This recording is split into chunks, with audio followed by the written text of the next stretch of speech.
Hi welcome back to my channel. നമ്മൾ സാധാരണ mobile ഉപയോഗിക്കുന്ന സമയത്ത് ഫേസ് ചെയ്യുന്ന ഏറ്റവും വലിയൊരു പ്രശ്നമാണ് മൊബൈലിൽ പരസ്യം വന്നുകൊണ്ടിരിക്കുക അല്ലെ.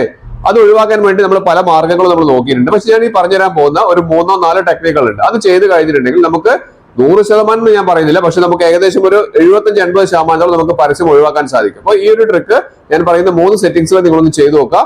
അതിനുശേഷം നിങ്ങളൊന്ന് കണ്ടു നോക്കൂ. നമുക്ക് ഒരു പരിധി വരെ നമുക്ക് എന്ത് ചെയ്യാൻ സാധിക്കും, നമുക്ക് പരസ്യങ്ങൾ ഒഴിവാക്കാൻ വേണ്ടി സാധിക്കും. അതിന് മുൻപ് എന്റെ ചാനൽ സബ്സ്ക്രൈബ് ചെയ്ത് കാണുന്നതെങ്കിൽ സബ്സ്ക്രൈബ് ചെയ്യുക, ബെൽ ബട്ടൺ പ്രസ് ചെയ്യുമ്പോൾ എല്ലാ ഫ്രണ്ട്സിലേക്കും ഈ ഇൻഫർമേഷൻ ഒന്ന് ഷെയർ കൊടുക്കാനും മറന്നു പോകരുത്.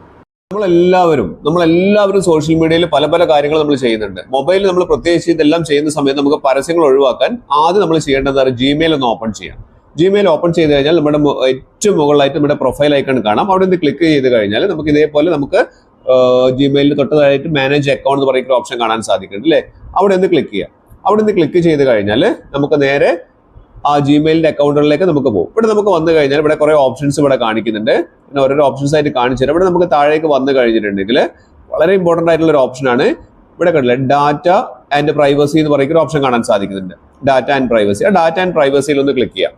ആ ഡാറ്റ ആൻഡ് പ്രൈവസിയിൽ ക്ലിക്ക് ചെയ്ത് താഴേക്ക് വന്നു കഴിഞ്ഞിട്ടുണ്ടെങ്കിൽ കുറച്ച് താഴേക്ക് വന്നു കഴിഞ്ഞാൽ ഇവിടെ കാണാം മൈ ആഡ് സെന്റർ എന്ന് പറയുന്ന ഒരു ഓപ്ഷൻ. ഇവിടെ കണ്ടില്ലേ, ഇവിടെയാണ് മൊത്തം ആഡിന്റെ കൺട്രോളുകൾ വരുന്നത്. നമ്മുടെ പരസ്യത്തിനൊക്കെ മൊത്തം ഇവിടെ നിന്നാണ് കൺട്രോൾ ചെയ്യുന്നത്. അപ്പൊ അതുകൊണ്ട് നമ്മൾ എന്ത് ചെയ്യുക, ആ ആഡ് സെന്ററിൽ നമ്മൾ എപ്പോഴും ഓഫ് ആണോ നോക്കുക. ഞാനത് എപ്പോഴും ഓഫ് ചെയ്യുന്നത് കൊണ്ട് എനിക്ക് അധികം പരസ്യങ്ങൾ വരാറില്ല. അപ്പൊ നിങ്ങൾ എന്ത് ചെയ്യുക, നിങ്ങളത് അത് ഓഫ് ആണോ എന്നുള്ളത് നോക്കുക. ഇവിടെ കണ്ടില്ലേ, ഇവിടെ കാണാം, ഇവിടെ പേഴ്സണലൈസ്ഡ് ആഡ് ഇവിടെ ഓഫ് ആണ്. അപ്പൊ നിങ്ങൾ പല സൈറ്റുകളിലും കയറുന്ന സമയത്ത് നിങ്ങളുടെ ഇഷ്ടങ്ങളൊക്കെ ഇവർ മനസ്സിലാക്കിയിട്ട് അതിനനുസരിച്ചുള്ള പരസ്യങ്ങളാണ് അവർ നിങ്ങൾക്ക് തന്നുകൊണ്ടിരിക്കുന്നത്. അപ്പൊ അതുകൊണ്ട് എന്ത് ചെയ്യുക, ഇതൊന്ന് ഓഫ് ചെയ്യുക. അതിനുശേഷം ഈ രണ്ടാമത്തെ കാര്യം ഞാൻ പറഞ്ഞുതരാം. രണ്ടാമതായി നിങ്ങൾ ഗൂഗിൾ ക്രോം ഒന്ന് ഓപ്പൺ ചെയ്യാം. ഇവിടെ താഴെ നമുക്ക് ഗൂഗിൾ ക്രോമിന്റെ ആ ഒരു ഐക്കൺ കാണുന്നുണ്ട്. ഗൂഗിൾ ക്രോം ഒന്ന് ഓപ്പൺ ചെയ്യാം. ഓപ്പൺ ചെയ്തിട്ട് അതുപോലെ തന്നെ നേരെ പ്രൊഫൈൽ ഐക്കണിൽ ക്ലിക്ക് ചെയ്ത് കഴിഞ്ഞിട്ടുണ്ടെങ്കിൽ നമുക്ക് സെറ്റിംഗ്സ് പറയുന്ന ഓപ്ഷൻ കാണാൻ സാധിക്കും. ആ സെറ്റിംഗ്സിലൊന്ന് വരാം. ഇവിടെ കണ്ടില്ലേ, സെറ്റിംഗ്സ് കാണുന്നുണ്ട് അല്ലേ. ആ സെറ്റിംഗ്സിലൊന്ന് വന്നു കഴിഞ്ഞിട്ടുണ്ടെങ്കിൽ കുറച്ച് താഴേക്ക് വന്നു കഴിഞ്ഞാൽ നിങ്ങൾക്ക് ഒരു ഓപ്ഷൻ കാണാൻ സാധിക്കുന്നുണ്ട്. ഇവിടെ താഴേക്ക് വന്നു കഴിഞ്ഞിട്ടുണ്ടെങ്കിൽ ഇവിടെ നമുക്ക് സൈറ്റ് സെറ്റിംഗ്സ് പറയുന്ന ഓപ്ഷൻ കാണാൻ സാധിക്കും. അവിടെ നമുക്ക് നോക്കിക്കഴിഞ്ഞാൽ ഇവിടെ പോപ്പ് ആൻഡ് ഡയറക്ട്സ് എന്ന് പറയുന്ന ഓപ്ഷൻ കാണാൻ സാധിക്കും. ഞാൻ അത് ഓഫ് ചെയ്ത് വെച്ചാണ്. അപ്പൊ നിങ്ങൾ എന്ത് ചെയ്യുക, അത് ഓഫ് ചെയ്ത് വെക്കാം. ഇത് നമുക്ക് സാധാരണ നമ്മൾ എന്തെങ്കിലുമൊക്കെ വീഡിയോ കണ്ടുകൊണ്ടിരിക്കുന്ന സമയത്ത് പെട്ടെന്ന് ഇങ്ങനെ പോപ്പ് പോലെ പൊന്തി വരുന്ന പലതരം പരസ്യങ്ങളുണ്ട്. അതൊക്കെ ഒഴിവാക്കാൻ വേണ്ടിയിട്ട് നമ്മൾ എന്ത് ചെയ്യണം, അത് ഓഫ് ചെയ്ത് വെക്കേണ്ട അത്യാവശ്യമാണ്. ഇല്ലെങ്കിൽ നമുക്ക് ഇതേപോലെ പോപ്പ് പോലുള്ള പല പരസ്യങ്ങളും നമ്മുടെ ഫോണിലേക്ക് കയറി വരും. അടുത്തായിട്ട് നമ്മൾ ചെയ്യേണ്ടത്, നമ്മൾ ഇതേപോലെ തന്നെ ഗൂഗിൾ അക്കൗണ്ടിൽ ഒന്ന് കയറി കഴിഞ്ഞിട്ട് സെറ്റിംഗ്സ് ഒന്ന് ഓപ്പൺ ചെയ്യാം.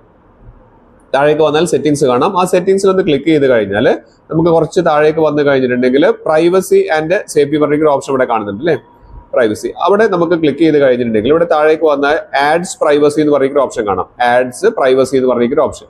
ഇവിടെ നമുക്ക് നോക്കി കഴിഞ്ഞിട്ടുണ്ടെങ്കിൽ 3 ഓപ്ഷൻസ് ഇവിടെ കാണുന്നുണ്ട്. ആഡ് ടോപ്പിക്സ് എന്ന് പറയുന്ന ഓപ്ഷൻ. എന്തൊക്കെ ടോപ്പിക്കുകളാണ് നമുക്ക് വരേണ്ടതെന്നുള്ള കാര്യങ്ങളൊക്കെ ഇവിടെ വരുന്നുണ്ട്. അത് നമ്മളൊന്ന് ഓൺ ആണെങ്കിൽ എന്ത് ചെയ്യുക, അതൊന്ന് ഓഫ് ചെയ്ത് കൊടുക്കുക. അതുവഴി നമുക്ക് ഏതൊക്കെ ടോപ്പിക്കുകൾ വരണം എന്നുള്ള കാര്യങ്ങളൊക്കെ അവർക്ക് കിട്ടാതിരിക്കാൻ അത് മാർഗമാവും.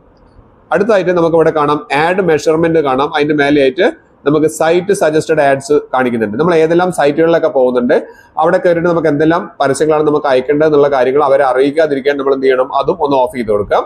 അതിന് തൊട്ട് താഴെയായിട്ട് നമുക്ക് ഇവിടെ കാണാം ആഡ് മെഷർമെന്റ് എന്ന് പറയുന്ന ഓപ്ഷൻ കാണാൻ സാധിക്കുന്നുണ്ട്. നമ്മൾ ഏതെല്ലാം സൈറ്റുകളിൽ പോയി എത്ര പരസ്യങ്ങൾ നമ്മൾ കണ്ടു കഴിഞ്ഞു എന്നുള്ള കാര്യങ്ങളൊക്കെ മെഷർമെന്റ് ആയിട്ട് അവർക്ക് എടുക്കാൻ പറ്റുന്നുണ്ട്. അപ്പോൾ അതും നമ്മൾ എന്ത് ചെയ്യുക, അതും ഒന്ന് ഓഫ് ചെയ്ത് കൊടുക്കാം. ഇനി അടുത്തതായിട്ട് നമ്മളൊന്ന് ജിമെയിൽ ഓപ്പൺ ചെയ്യുക. ജിമെയിൽ നമ്മളെ വല്ലാതെ ബുദ്ധിമുട്ടിക്കുന്നുണ്ടെങ്കിൽ ജിമെയിലിന്റെ ഏറ്റവും മുകളിലെ പ്രൊഫൈലിൽ അവിടെ നോക്കി കഴിഞ്ഞാൽ ഇവിടെ നമുക്ക് കാണാം ജിമെയിൽ ഇൻബോക്സിൽ ഇവിടെ ഒരു പരസ്യം വന്ന് കിടക്കുന്നുണ്ട്. ആ പരസ്യത്തിന് മേലെ ഒന്ന് ക്ലിക്ക് ചെയ്യുക. അവിടെ ക്ലിക്ക് ചെയ്ത് കഴിഞ്ഞാൽ ഇവിടെ കാണാം അൺസബ്സ്ക്രൈബ് എന്ന് പറയുന്ന ഓപ്ഷൻ കാണാൻ സാധിക്കും. അവിടെ ഒന്ന് ക്ലിക്ക് ചെയ്ത് കൊടുത്തിട്ടുണ്ടെങ്കിൽ പിന്നീട് ആ കമ്പനിയിൽ നിന്നുള്ള പരസ്യങ്ങളൊക്കെ നമുക്ക് ഒഴിവാക്കാൻ വേണ്ടി സാധിക്കും. അതേപോലെ തന്നെ ഇൻബോക്സിൽ മറ്റൊന്ന് ഇവിടെ കാണുന്നുണ്ട്. ഇവിടെ പിൻട്രസ്റ്റ് എന്ന് പരസ്യം വരുന്നുണ്ട്. അവിടെ നമ്മൾ എന്ത് ചെയ്യുക, അൺസബ്സ്ക്രൈബ്